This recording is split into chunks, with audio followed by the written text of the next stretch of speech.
꿈방송 라디오 국민과 함께 국군과 함께 추석 명절에 함께하고 계십니다.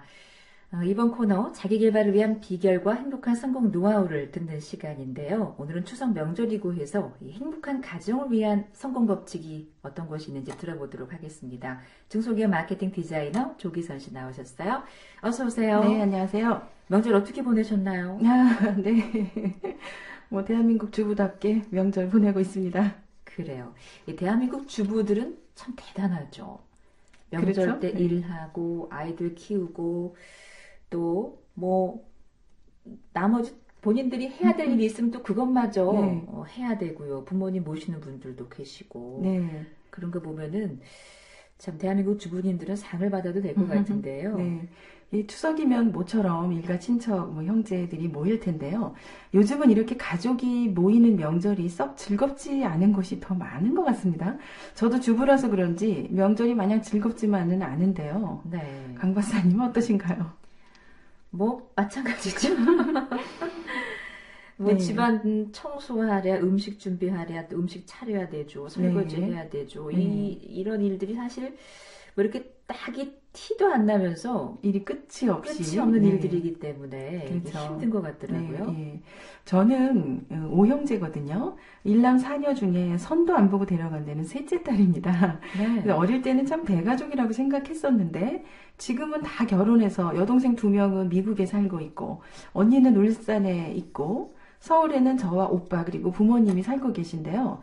특히 명절에는 여자들은 시댁으로 먼저 가잖아요. 네. 저는 시댁이 또 서울 근교라 멀리 가지는 않는데 아무튼 모처럼 형제 자매가 모이면 아무리 형제 자매라 하더라도 요즘은 사고 방식이나 삶의 방식이 참 다양해졌기 때문에 의견 충돌이 일어나기 쉬운 것도 이것도 명절입니다. 네. 아마 이제 떨어져 있다가 명절 때 함께 하면서 어떤 것이 계기가 돼서 싸움을 하시는 분도 계신다고 네. 하니까 언쟁이 일어나게 되는데요. 그렇죠. 지난 시간에 이 차이를 인정하면 된다 이런 말씀 드렸지만 이 가족 간에도 의견 차이가 발생할 수 있거든요. 네네. 요즘은 이제 대가족에서 핵가족, 독신가족으로 이렇게 가족의 형태도 변화하고 있어서 뭉치기가 더 쉬울 것 같아도 꼭 그렇지만은 않은 것 같아요.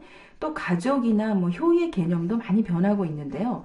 저는 이 효도하면 TV 광고 중에 여보 올겨울엔 아버님 댁 보일러나 드려야겠어요 라는 광고가 생각이 나거든요. 네. 네. 요즘은 이렇게 광고에서처럼 부모와 분가해서 사는 자식들이 대부분인데 부모가 자식에게 쏟은 정성처럼 자식이 부모에게 정성을 역으로 이렇게 쏟기란 여간 어려운 게 아닌데요. 네. 기껏해야 용돈 좀 드리고 명절에 찾아뵙고 또 알량한 선물 치레로 불효를 면했다 하고 이제 생각하기 쉬운데요.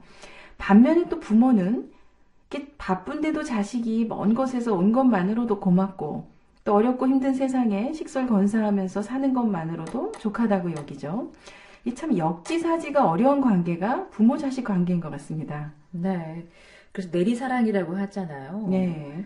그리고 요즘은 또 시골에 계시는 부모님이 객지에 있는 자식을 찾아가는 그런 역부성 예. 풍경도 많이 볼 많이 수가 네, 있고요. 이게 맞아요. 왜냐면은 오는데 힘든다고 부모님께서 직접 올라오시는 거죠.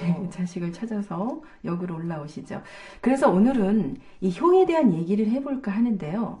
과연 진정한 효란 무엇인지 이 부분 참 생각하게 하는 이제 그 주제인데요. 네. 사서 삼경 중에 하나인 그 시경에는 아버님이 나를 낳으시고 어머님이 나를 기르시니 아 슬프도다 부모님이시여 나를 낳아 기르시느라 애쓰시고 고생하셨다.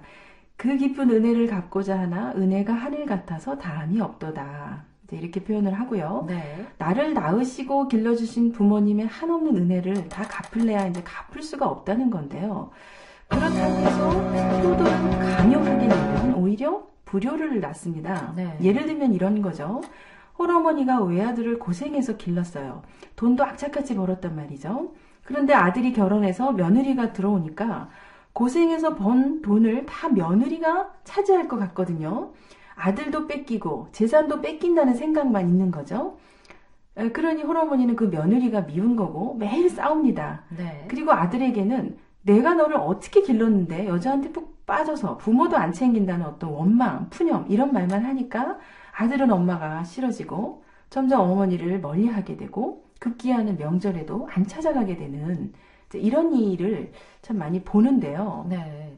정말 효만큼은 강요해서 되는 것이 아니라 스스로 우러나와서 이렇게 해야 되는 그런 효심이 있어야 될 것 같아요. 그리고 이 시부모님도 내가 널 어떻게 키웠는데 나한테 이렇게 하느냐. 여자한테 빠져서 제가 나한테 소홀히 한다라는 생각을 하실 게 아니라 그 네. 아들 입장에서 보면은 또 하나의 일가를 이룬 거잖아요. 그렇죠. 당연히 그 가정에 충실할 수밖에 없고요. 네. 그러다 보면은 옛날하고 다른데 이런 서운함을 가질 수 있겠습니다만 그런 마음보다도 그 며느리를 딸처럼 생각을 하면 이런 서운함이 좀 없어지지 않을까 싶어요. 네. 부모님의 이제 입장도 충분히 이해를 하면서도 우리가 그 상생이라는 표현을 하죠.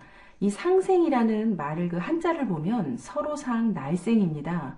부모가 서로 사랑을 해서 생명을 낳는 것을 상생이라고 하는데요. 네. 상생은 일방적인 겁니다. 일방적인 겁니다. 비즈니스나 정치에서 말하는 상생은 진정한 상생이 아니고요. 엄격히 말하면 상생이 아니라 야합이에요.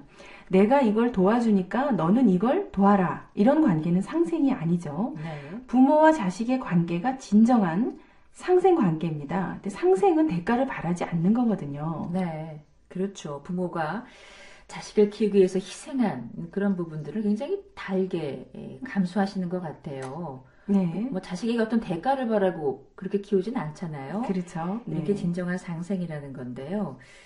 자, 이런 부모님께 그래도 자식된 돌이라고 우리가 많은 교육을 받지 않습니까? 자식된 돌은 이렇게 하는 게 좋다라고요. 네, 네. 효는 또 그렇죠. 백가쟁실의 근원이라고 네, 얘기를 네. 하는데 이제 그러한 개념이 옛날부터 지금까지 그 시대가 달라지면서 효에 대한 개념도 바뀐 것만은 사실이거든요. 네네. 자식된 도리로서 할 수 있는 효도 이렇게 있다면 어떤 걸까요? 네. 가장 큰 그 효도는요, 이제 그 부모의 입장에서 부모로서 가장 기쁠 때는 자식이 훌륭하게 자라는 것, 또 손자와 손녀가 훌륭한 사람으로 크는 것 아니겠습니까? 그래서 진정한 효도는 좋은 배우자를 만나서 건전하게 가정을 꾸리고 자식을 훌륭하게 키워내는 것이 네. 진정한 효도입니다. 그래서 부모를 자주 찾아뵙고 용돈을 드리는 것을 효도라고 착각하는 사람들이 있는데요. 부모님들 중에는 그 출가한 자식에게 여전히 또 간섭하고 서운해하고 그러는 분들도 계시는데요. 효도가 억지로 되는 것은 아닙니다. 그러니까 아들에게서 용돈을 받으면 며느리를 위해서 선물을 준비했다가 명절이나 생일날 며느리를 챙겨준다거나 또 손자 손녀들을 위해서 그 돈을 쓰면 오히려 며느리가 더 용돈을 드리자고 할지도 모르고요. 네. 마음에서 우러나서 부모님을 찾아가고 힘들거나 어려운 일이 있을 때 부모님께 그 조언을 구하는 관계가 된다면 뭐 효는 강요하지 않아도 행하게 됩니다. 근데 우리나라는 그 자식이 결혼한 후에도 끝까지 부모가 책임지고 관여하려는 그 성향이 강한데요. 이런 것도 차츰 변화되겠죠. 네. 그래요. 어떻게 보면 요즘 시대에 맞는 가장 큰 효도는 사실 좋은 배우자 만나서 가정을 꾸리고 또 내가 낳은 자식을 훌륭하게 키우는 거. 그렇죠. 그렇게 해서 자식이 또 훌륭하게 그 다음에 대를 이어가고 이렇게 하면서 우리 인류 전체가 발전하는 거 아니겠습니까? 그래요. 근데 요즘은 참 부모님들도 많이 불편해하세요. 왜냐면은 자식을 결혼을 시켰는데 그 손자 손녀를 낳아서 키워달라고 하니까요. 거절할 수도 없고 자식만 키우면 되는 줄 알았더니 손자 손녀까지 키워야 된다 이런 네네. 얘기들을 하시던데요. 요즘 슈퍼 할머니들, 그래서 할머니가 손자 손녀의 교육까지 책임지는 정말 그런 열정적인 또 조부모님들이 많이 계신데요. 네. 네. 또 최근담에는요. 가족 간의 허물을 지적하는 것은 모두에게 손해다라고 말을 하는데요. 결국 가족 간에는 누가 옳고 누가 그른 것이다를 지적하는 것 자체가 의미가 없습니다. 네.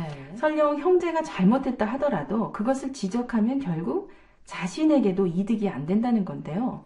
이 가족이라는 거는 외로울 때는 대화를 나누는 관계고 아플 때는 위로를 주고받는 관계이고 허물을 보여도 탓하지 않는 관계, 나쁜 짓을 해도 불쌍히 여기는 관계, 또 일할 때 뭉치고 싸울 때 편들어주는 그런 관계이기 때문이죠. 네.